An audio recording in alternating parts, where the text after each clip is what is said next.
Well, the Orange Man has returned. Donald Trump is back in office. Whether or not you're a fan of the guy, you really cannot deny that this has been a crazy comeback. I personally didn't think he was going to win again, and then he did. So, I mean, I didn't think he was going to win the first time, so I should have probably seen that one coming. But the inauguration was the other day, and inaugurations for the most part are not super eventful. They're pretty boring, but as most things involving Trump tend to be, this one was an exception. Mainly because one particular billionaire decided to, how do I put this? Well, he decided to do this.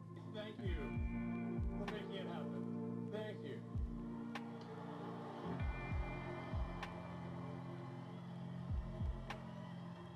Oh, another one.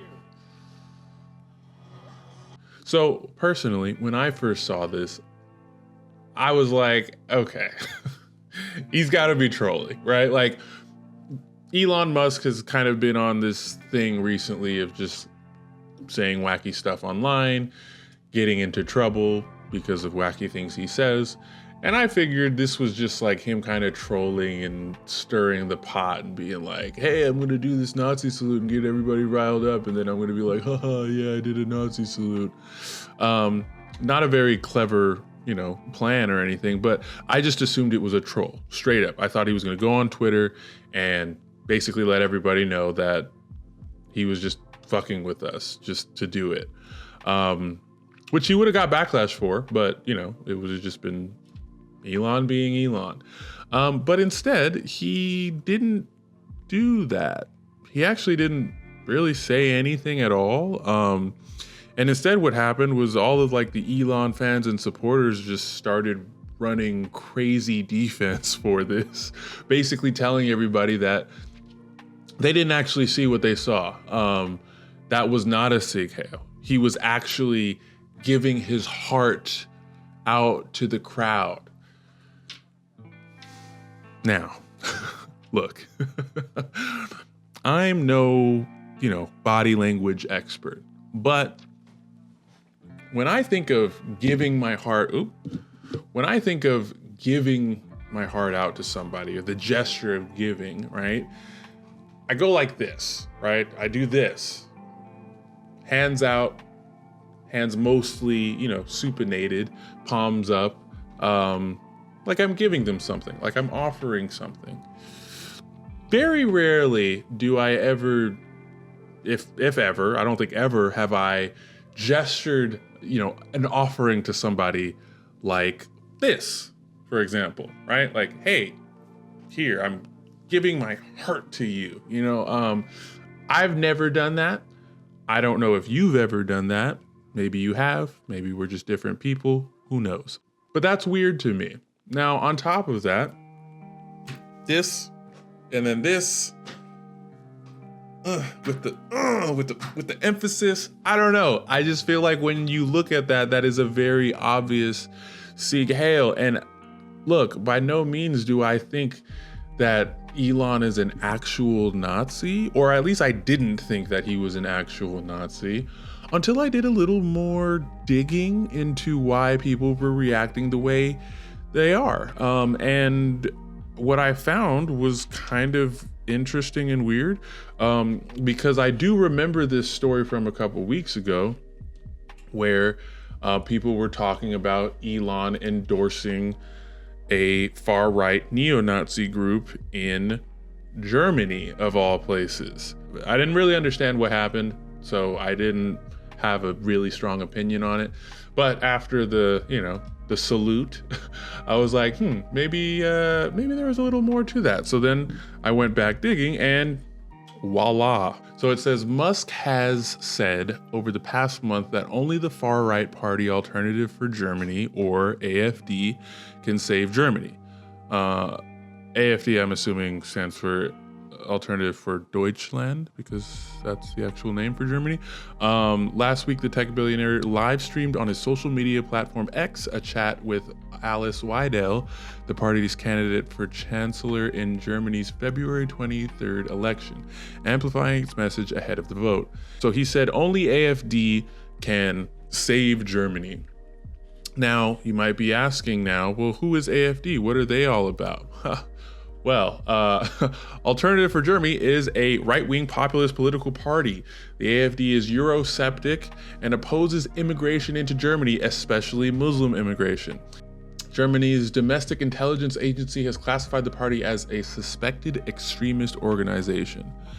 So it's pretty new. They were established in 2013. AfD is broadly considered to be a right-wing and national conservative movement in both socio-economic and socio-cultural terms. AfD's policy brief and mission statement seeks to define the party as both liberal and conservative, with an emphasis on protecting sovereignty, Western identity, and German culture in what it calls a peaceful, democratic, and sovereign nation-state of German people. According to a study by the Forsa Institute in 2019, while 2% of the German population agreed with the statement that the Holocaust is propaganda of the Allied powers, that proportion was 15% among AfD supporters. In 2001, 12 years before the founding of AfD, former AfD Bundestag member Wilhelm von Goldberg, expressed his views on the remembrance of the Holocaust by quoting Italian neo-fascist Mario Consoli, saying, "Any pretext, no matter how flimsy, is good enough to remind people of the Holocaust. The propaganda steamroller is getting stronger rather than weaker over the years, and in more countries, the Jewish truth about the Holocaust is being given legal protection. The Holocaust must remain a myth, a dogma that is beyond the reach of any free historical research." Whoa, okay, that is quite the quote. Jesus. In 2017, 10 AfD Bundestag members were found to have participated in a closed Facebook group called The Patriots, in which, among other things, anti-Semitic, racist, pro-Nazi, and conspiratorial posts were widespread.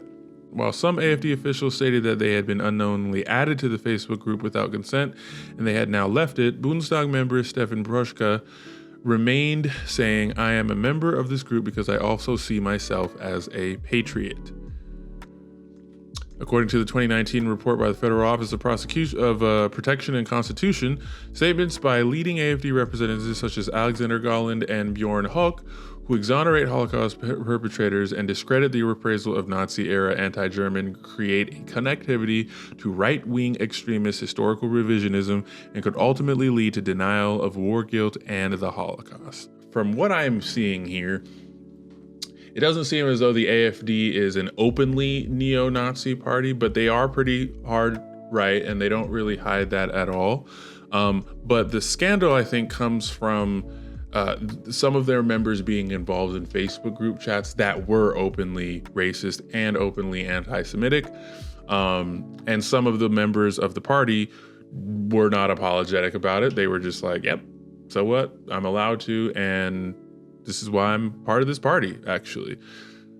So that, I don't think that really helped for their image very much. I think that's partially the problem why people view them as a neo-Nazi party, because it seems as though at least some of their members are partial to neo-Nazis, and their ideology seems to kind of align with, I guess, pre-Holocaust Nazis at least. So I don't expect the party themselves to be like openly neo-Nazi. I think it's kind of goofy when people are like, oh, well, they didn't say that they're actually Nazis, so like you shouldn't call them that. Yeah, no, but I mean, if they share the same principles as Nazis and then they, in their private lives, you know, hang out and parlay with Nazis, then I don't know, might be a Nazi. And so Elon Musk's fervent support for this group in a vacuum isn't really a problem. And I really don't think that the Sieg Heil that he definitely did in a vacuum is the hugest problem either, because again, I don't really think the guy is a Nazi, but I think in context of each other, they are problematic. I think if you're gonna do what everybody knows to be a sick hail on national TV, you should at least address it and then separate yourself from Nazis so that we are all rest assured, like, oh, okay, this guy's not actually a Nazi. But for you to go on and, you know, voice support for a German national party that has gotten criticism for being pro-Nazi, and then a couple of weeks later, you're on TV doing a Sieg Heil, I don't know how we're supposed to just ignore that. And I think it's weird that a lot of the conservatives' immediate response was to just kind of gaslight everybody and tell us that it wasn't a Sieg Heil, even though it very, very clearly was. Yeah, I don't know. I know a lot of people have conspiracies and they have their ideas of like what's going on. I don't really know. I can't tell you that I know for certain why he did that, or if he's an actual Nazi, or if he supports Nazis or any of that. But what I can tell you that was troubling to watch, and it was even more troubling to not get a real response from him in regards to it, at least explaining, you know, where his head was. Some people probably immediately jumped to calling him a Nazi, but I don't think most people were jumping right to that. Even when I saw news stories about it, the headlines were saying like a seeming Sieg Heil or a troubling gesture. You know, they weren't all saying like Elon's a neo-Nazi. Like that was not the narrative. The narrative was kind of like, what the hell was that? You know, and I don't feel like we really got a sufficient answer for what the hell that was. And for all of, you know, the people on the conservative side to just immediately go to defending him, and none of them seem to ask any questions or be like, hey, what the hell was that? Kind of bothers me that with this particular instance, the conversation was pretty much just shut down and we were just told like, hey, no, it's fine. No, don't worry. Look away. You didn't see that. No, that wasn't that. Just go look over there. I don't like that. I think that's a weird, that seems ominous to me, because it's like, well, why can't we look? Why can't we ask? I feel like these are valid questions. So yeah, that's really all I have to say about that. What are your thoughts? I really want to know. Was your immediate reaction, this guy's trolling? Do you think he was a neo-Nazi? Do you think it was just autism? I heard a couple of people say that. Let me know what you think, and I'll try to respond to some of the, I mean, let's get real. We don't have any subscribers, so I'm going to respond to all the comments. We're going to be making more videos like this, kind of a little more light form commentary, but just posing questions and getting you guys to, I don't know, be a little more involved in the facts of things. I think nowadays we're very used to being spoon-fed our beliefs, and I kind of want to break away from that. So stay tuned. I hope you guys enjoyed the video.